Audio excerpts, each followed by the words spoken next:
All right. Hello, everybody. Welcome to the Course Creator Community Podcast. I am super excited because we've got an awesome guest on the line this week. She's a podcaster herself. I'm a huge fan of her podcast, so I recommend everyone check out her podcast. She's also Australian, like me, which is really cool. She's on the wrong side of Australia. You know, they they play funnier sports and they're 3 hours behind. That's another conversation. You know, I think a lot of people don't know Australia's a big country, right? 3 hours. I'll introduce you properly in a sec, but what's the time over there where you are? 9 a.m. right now. Yeah, we were just saying it's wild the time difference at the moment. My guest has just started her day and I'm just about to take my midday nap. So it's interesting. A little bit about this person. Apart from having an awesome podcast, she's also a marketing and mindset set coach. She was able to grow a multiple six-figure business in under 2 years. Her clients have 5 6-figure launches. Some of them, I believe, have tripled their income, all using her signature Swift marketing method. So without further ado, let me introduce the host of the Shine Online with Ellie Swift podcast, Miss Ellie Swift. Ellie Swift. How are you, Ellie? Really well, thank you. Thank you so much for having me. I'm stoked to be here. I'm stoked to have you on. Ellie, I like to start all my podcasts with a quote or mantra that inspires you or fires you up. Do you Mm, have one for us?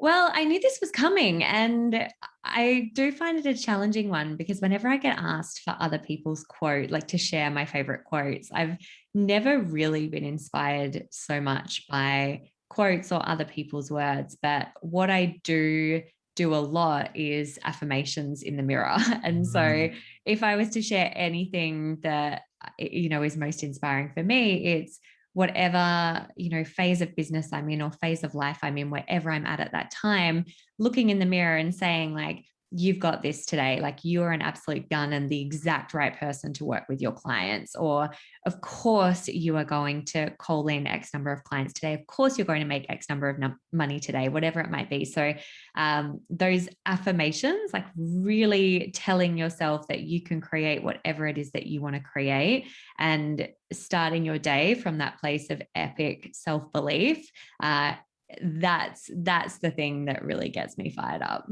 yes, love that time. A huge fan of affirmations, of confidence, myself, and self belief. Because it's kind of like if you don't believe you can do it, you got no one else. Good luck trying to convince someone else you can do it, right?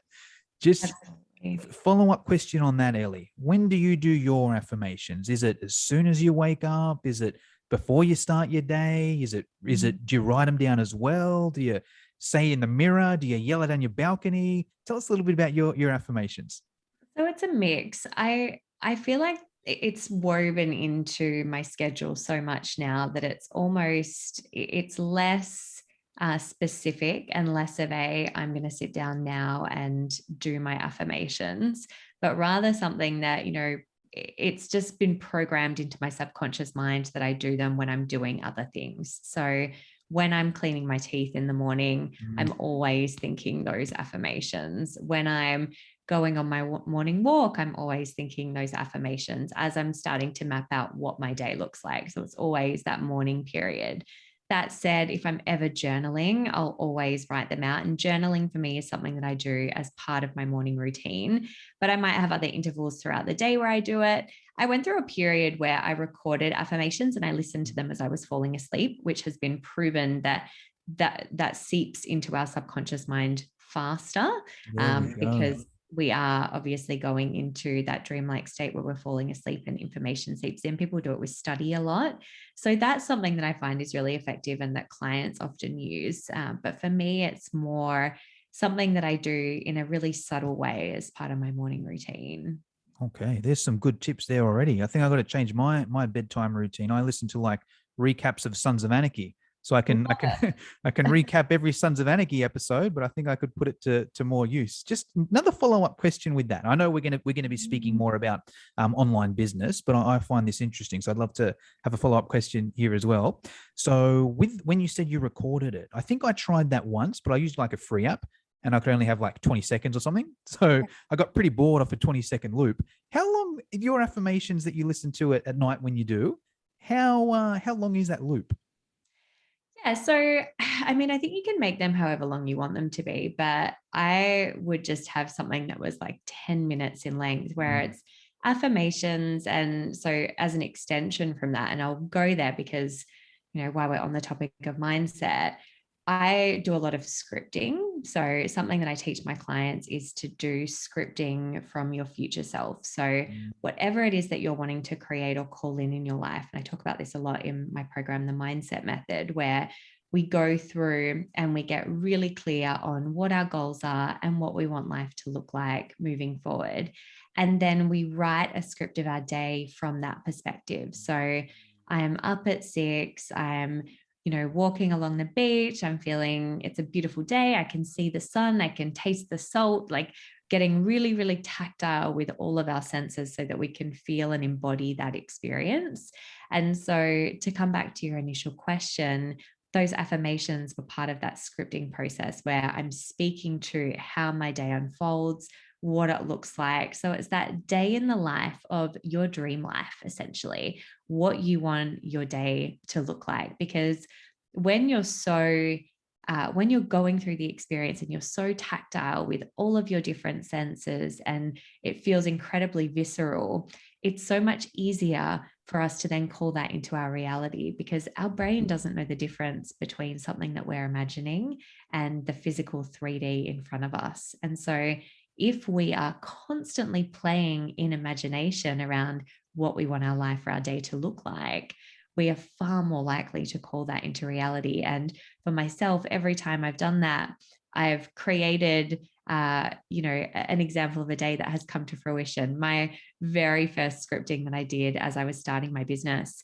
was literally that, speaking to how I lived on the beach and we would go for morning walks and we didn't have to rush off to work. And my partner was home from working away and all of those things. And they've all come to life. And it's just so magical to witness how, when we're so clear and intentional about our vision, we can create that. So, future script, affirmations as part of that. You can have it anywhere from like 10 to 20 minutes. Love that. I'll piggyback on that because I love this topic as well. It's helped change my life. I'll give a couple examples that I've seen personally as well. So I can't remember where I heard it once, but the quote that's kind of stuck with me is along the lines of, if you can see it or if you can dream it, you can achieve it. Mm. And if you can't see it or achieve it, I mean, I'm not saying you can't achieve, but it's just so much harder. It's like if you've got that vision in your head and you're like, right, this is exactly what I want it to look like, it can just find a way of happening. And not only just find a way, I'm very action driven, and more so when I was younger as well. Was kind of like, I would just do whatever possible. But I still used a similar theory where I was at the time I was a fitness educator.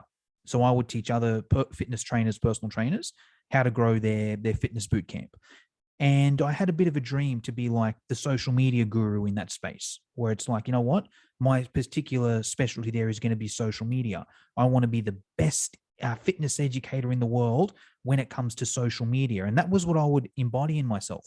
And then I saw a conference, social media marketing world in San Diego. And like Sydney, worth from Perth, but like Sydney to San Diego, it's a big flight for 4 or 5 days or whatever it is, right? And I wasn't going to go because I'm like, it's not worth, the money and the time and all that. But I was like, no, hold on. If I've got this dream and I want to be the social media guru of fitness trainers in Australia, what would that social media guru do? Would he go to that convention, or would he say, nah, it's a lot of money and time?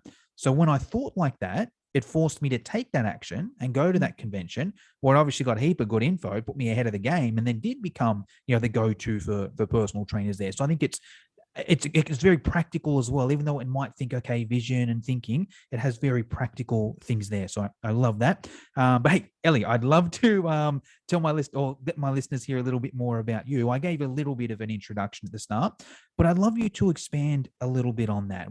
What is it you do? Who do you help? How do you help them? Yeah, beautiful. So I am an ex-corporate. So I used to work in corporate marketing. And I did that throughout the majority of my 20s up until I was 28. I worked in London, worked in Sydney, and back in Perth. And I was loving my work as a marketer. And this is why this context is so important, obviously moving into the marketing space in my business, but I was so unfulfilled in my corporate career. And I know that so many people listening, I imagine that so many of your clients and listeners come to like second careers after, deciding that corporate life is not for them. And that was certainly the case for me.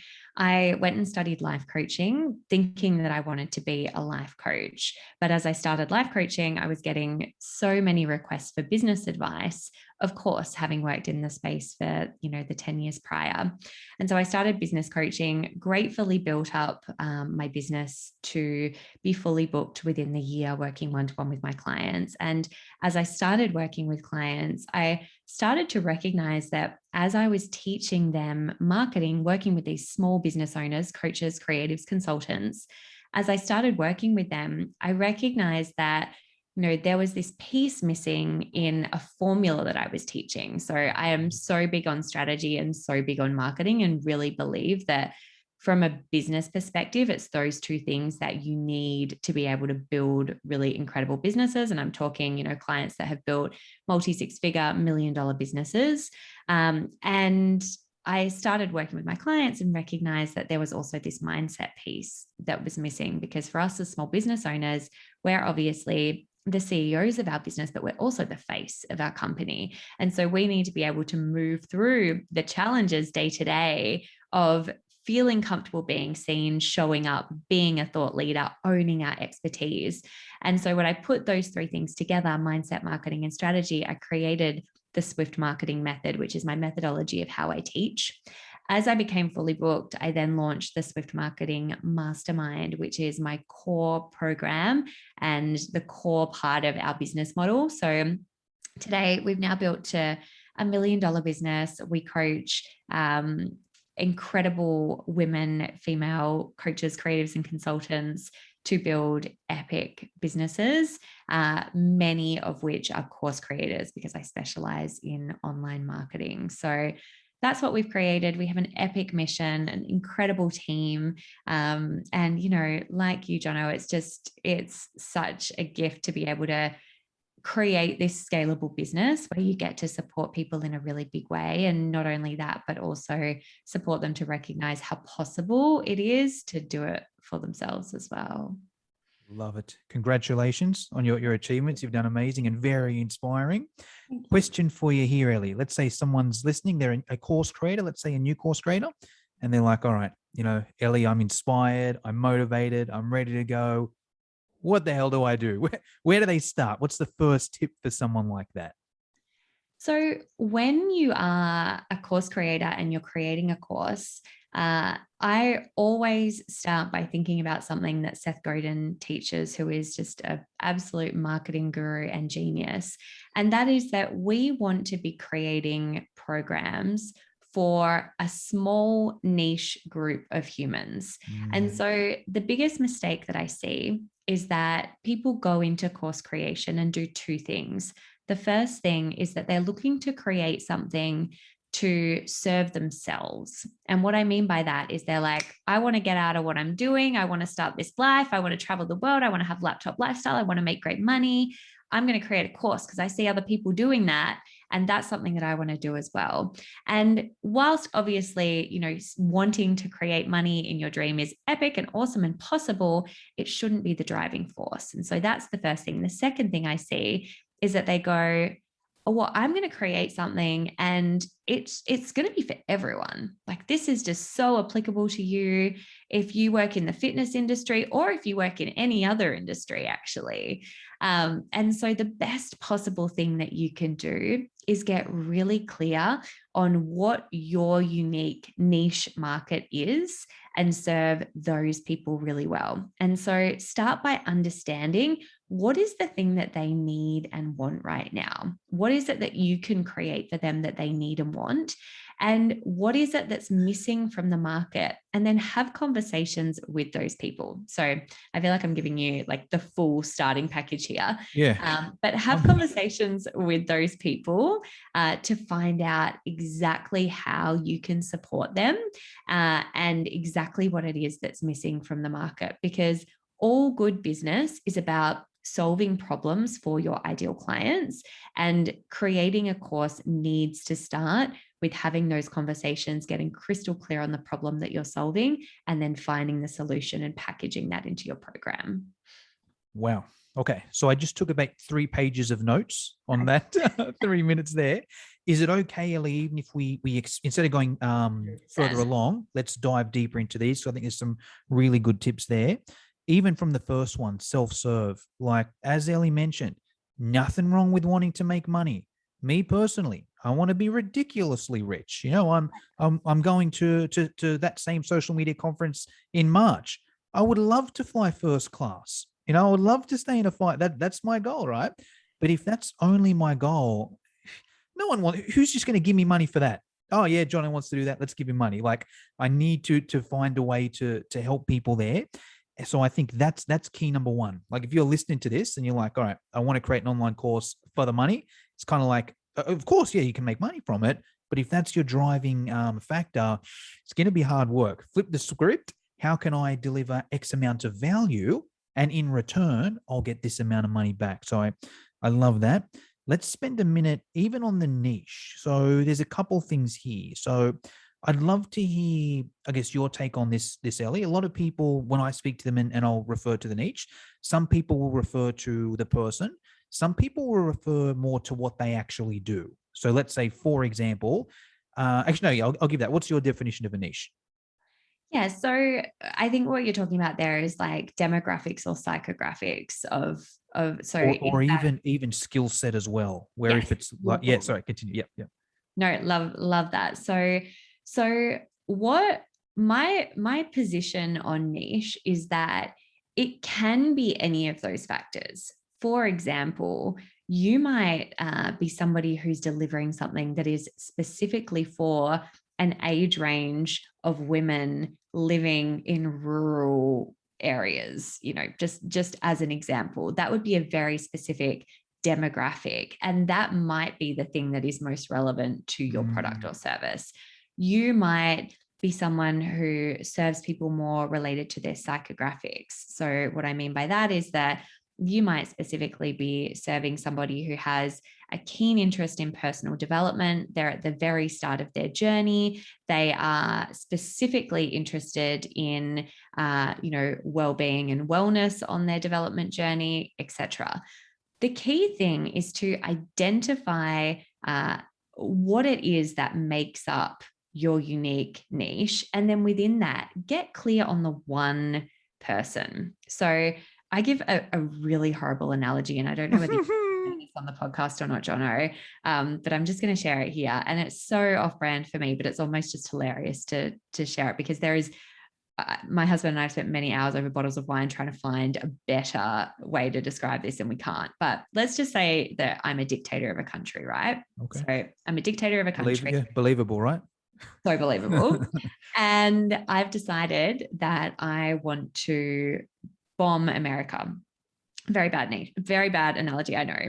But if I want to do that, if I want to go to the effort of doing that and I want to make an impact, I need to be crystal clear about what my target position is that I'm dropping that bomb.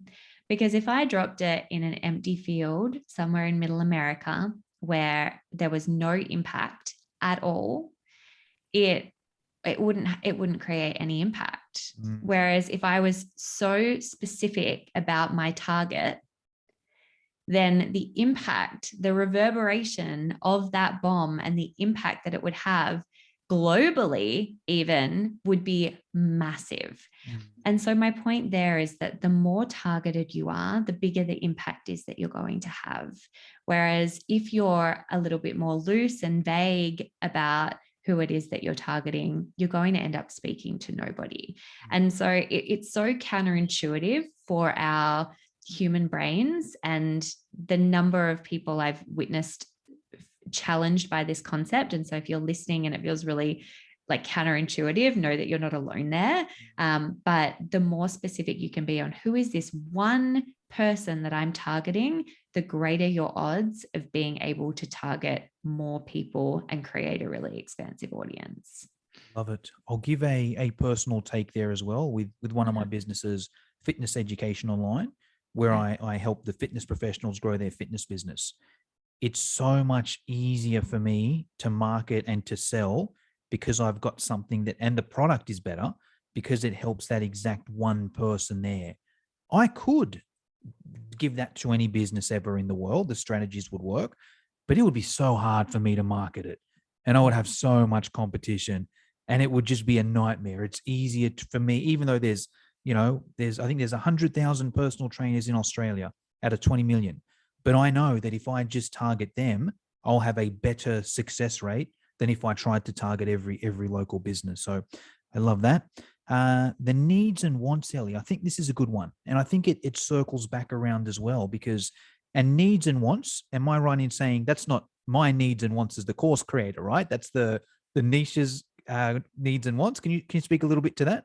Absolutely. So I talk, something that I do with my clients is we get really clear on the problems and the solution and then the transformation. So I'm going to use that language in this context, but I think we're talking about a similar thing here. And so what we want to identify is what are the problems that our ideal client has? Like, what is the mess that they're in? So I talk about this as like the mess to magic. So, what is the mess that my ideal client's in right now?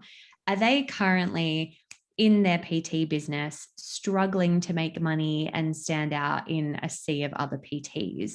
Are they in a career that is soul sucking and they go home crying every night, but they don't know the way out? Like, what is the problem that they're experiencing? Because the cold hard truth is that for softer services like ours that are, services that in Maslow's hierarchy of needs, someone kind of needs to be at the top to be purchasing a service like this.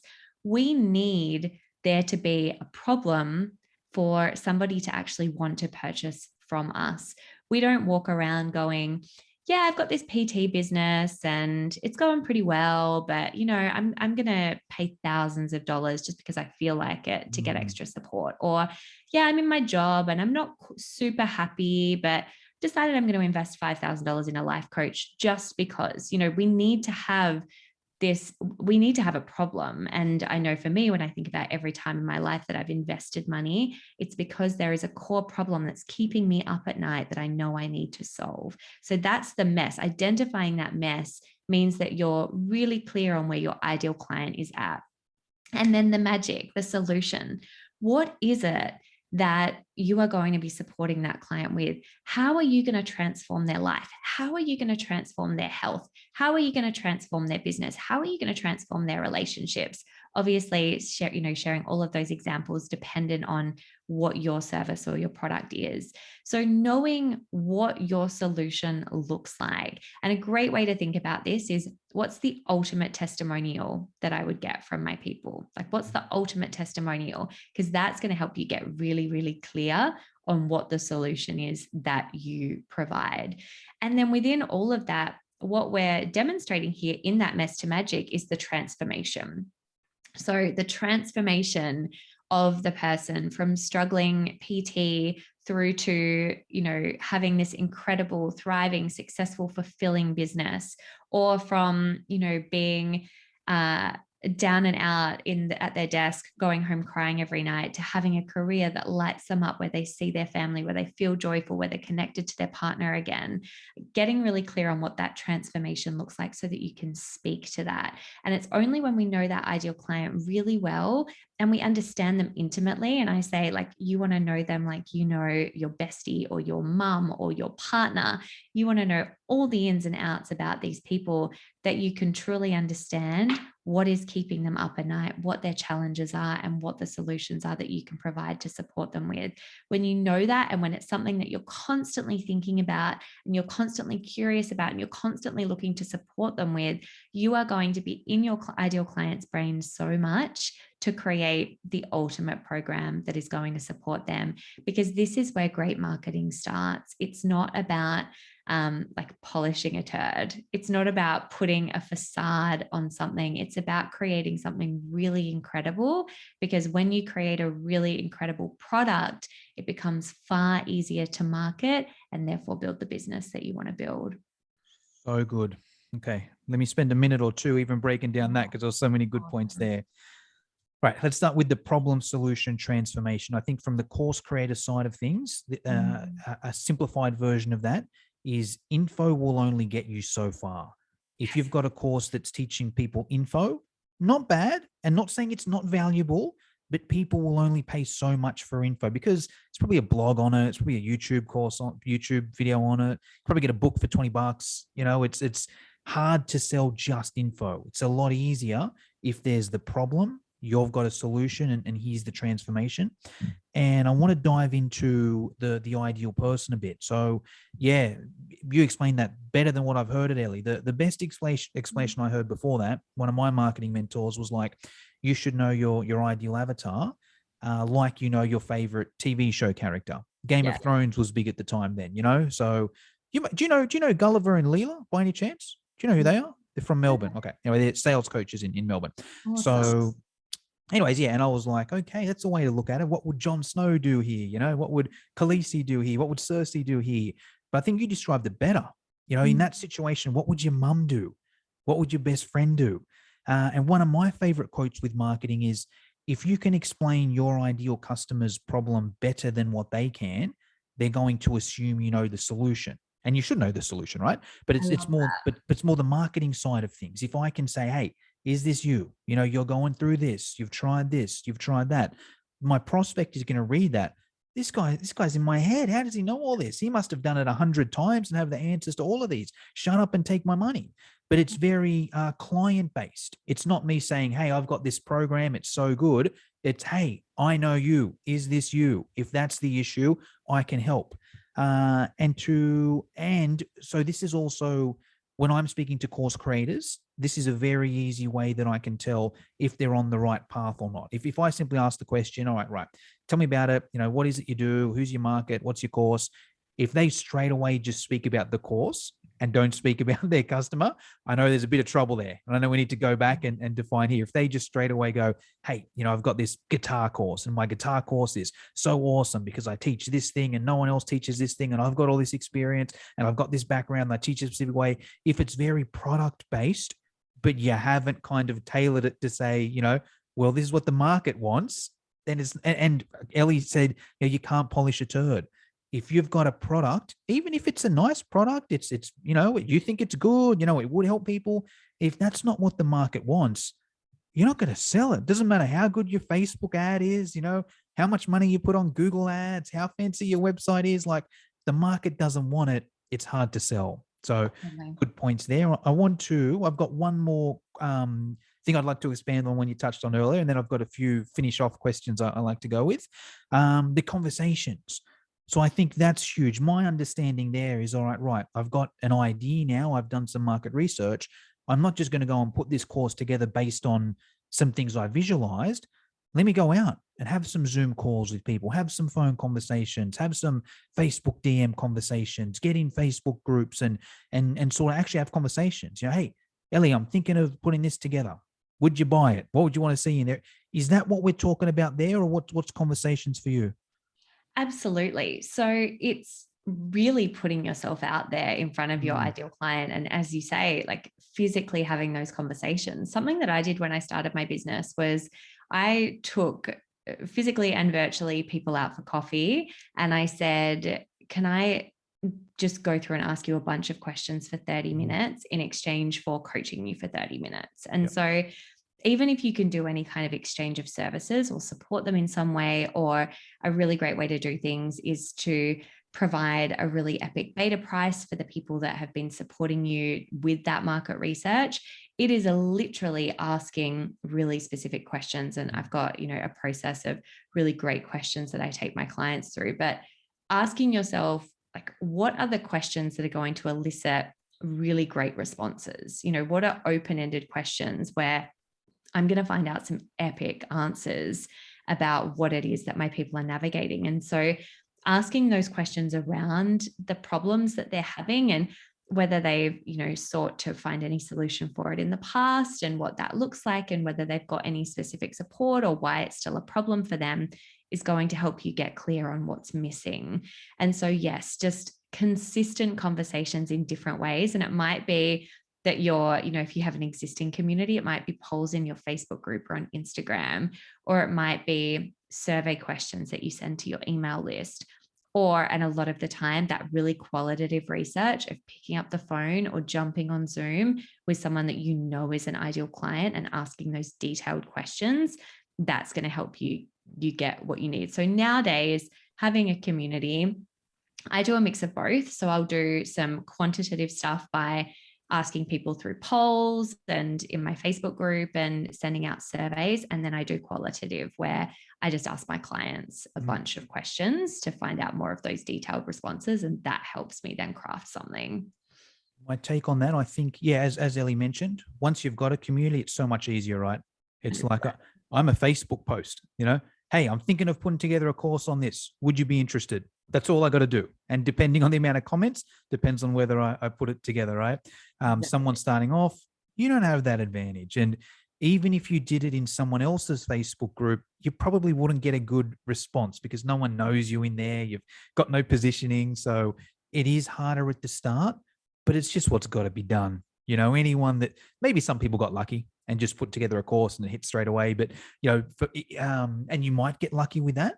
But if you want to predict your success, it's hard work. You got to find people and meet people and get them on the phone or Zoom, not waste, but, ask them to invest their time with you. It's hard work. People are busy, but it's going to better predict your success. So I love that. Ellie, there's a few questions I like to ask everyone on this podcast to finish off with. The first one revolves around online course platforms.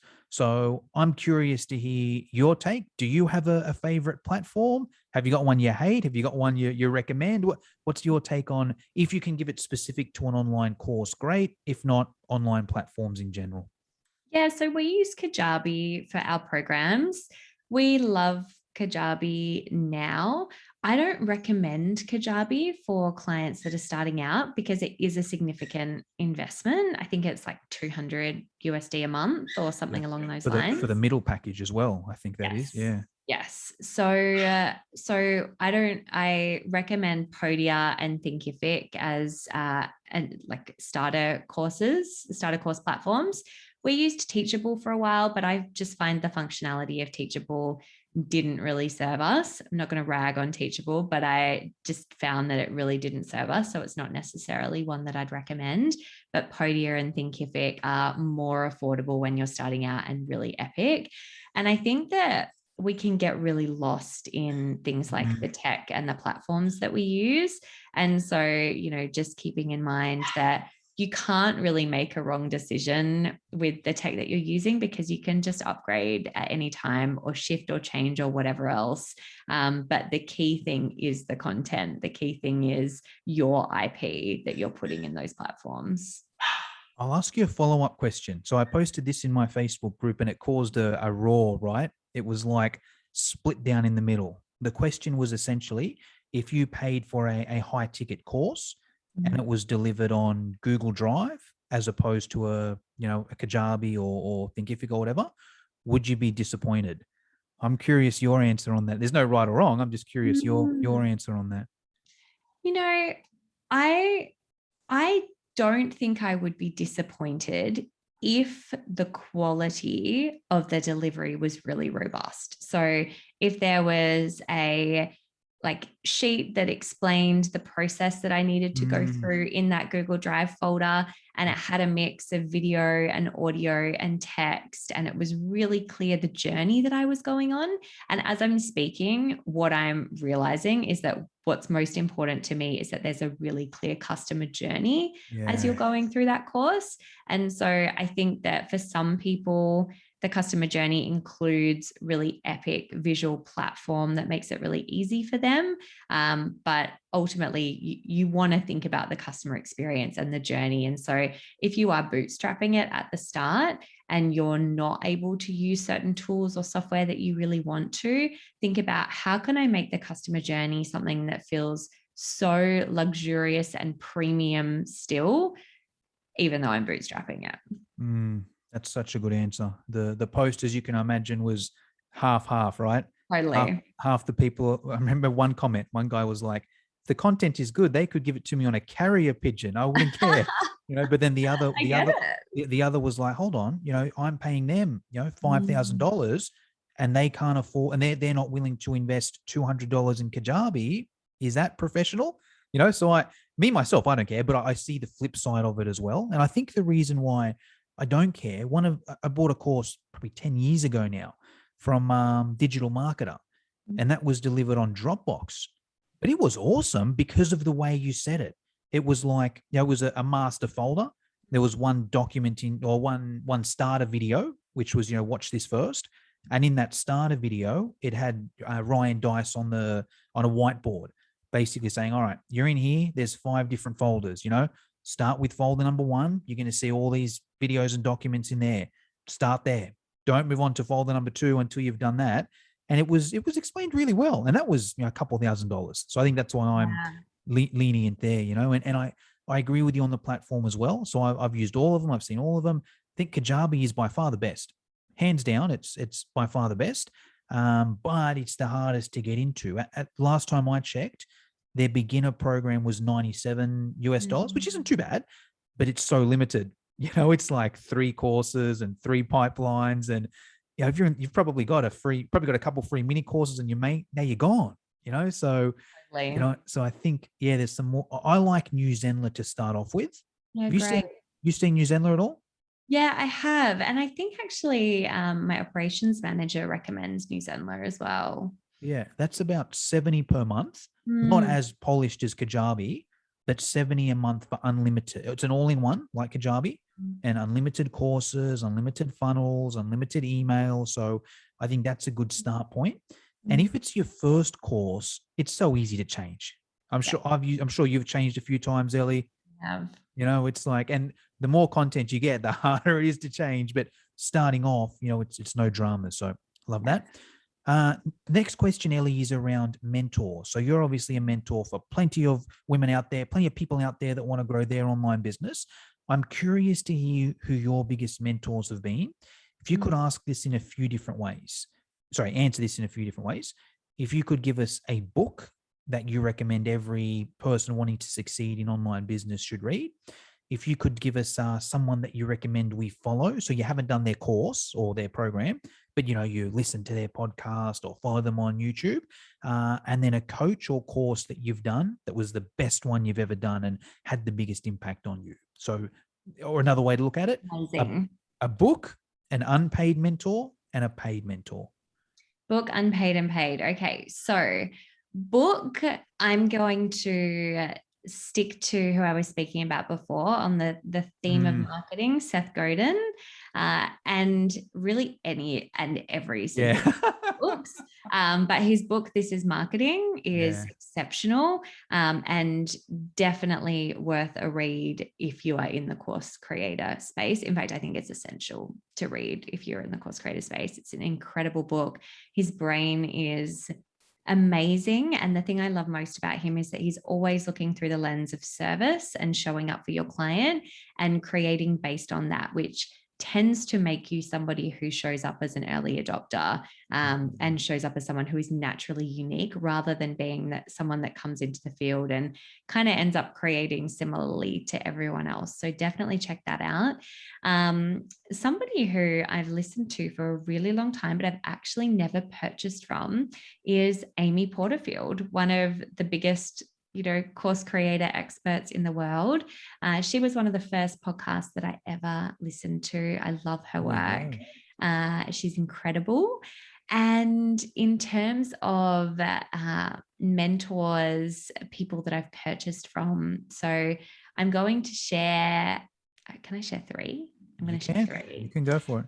All right. So if you have any interest in being a life coach, which I imagine some of your community may, I learned through the Beautiful You Life Coaching Academy, which is kind of, obviously from the sounds of it, very feminine in nature, but is you don't have to identify as being female to be part of it. An exceptional program that really kickstarted my journey for me. I have worked with my current mentor, Lacey Seitz, for the last 3 years. I'm really, really big on working with a mentor over a long period of time, because I think people lose a lot of time switching mentors and Mm. re-educating people on their business. And so I much prefer depth over width. And that's the way that I show up as well. Many of my clients have been with me for years because I know and I understand their business really, really well. And I have also recently learnt a lot and been in a mastermind of Rachel Rogers, who is incredible entrepreneur based in the States. She's somebody who I'd recommend checking out online. She's got really great online content through her business, Hello Seven. Yes, she gets a plug a lot whenever I ask that question. And Yeah. obviously Amy Porterfield as well. Yeah, boring, very Yeah. standard. You know what? I think that's not many people have mentioned Seth Godin. A couple have, I think, but he's not the biggest. It's usually, the Russell Brunsons, the Alex Hormozis, and then, some of the more Think and Grow Rich and those sort of ones. So you're going a bit different there. Okay, Ellie, that's pretty much all I wanted to cover for today. I'm sure there's going to be a lot of people listening to this. They're like, this woman is awesome. Even though she's from Perth, she's still pretty cool. Where's the best place we should go to see more of you? Is it your podcast, your Facebook group, something else, all of the above? Yeah, so if you're here listening to the podcast, then I know you love audio. So definitely jump on over to Shine Online with Ellie Swift, to my podcast. I love showing up there. It's my favorite place to produce content. So come on over and check that out. In addition, I would just love to know your biggest takeaways from this episode. I am in my DMs. My team show up for me elsewhere, but it's always me in my DMs on Instagram. So if you jump on over to Ellie H Swift on Instagram, send me a DM. Let me know your biggest takeaway from this episode. I'd love to know. Awesome. And I'll put those links in the show notes as well. That's pretty much all I wanted to cover, Ellie. Is there anything I should have asked you but forgot to? Or is there No. anything you want to finish us off with? No, I think just coming back to, when you're creating a course, the biggest thing is really thinking about, like, what is my mindset around this? How am I marketing it? And what's the strategy I'm creating and executing? Because when you do those three things, you will absolutely be able to create something incredible and amazing and exceptional. But it does require all three components. Love it. All right. Thank you very much for your time, Ellie. Pleasure. Such a pleasure.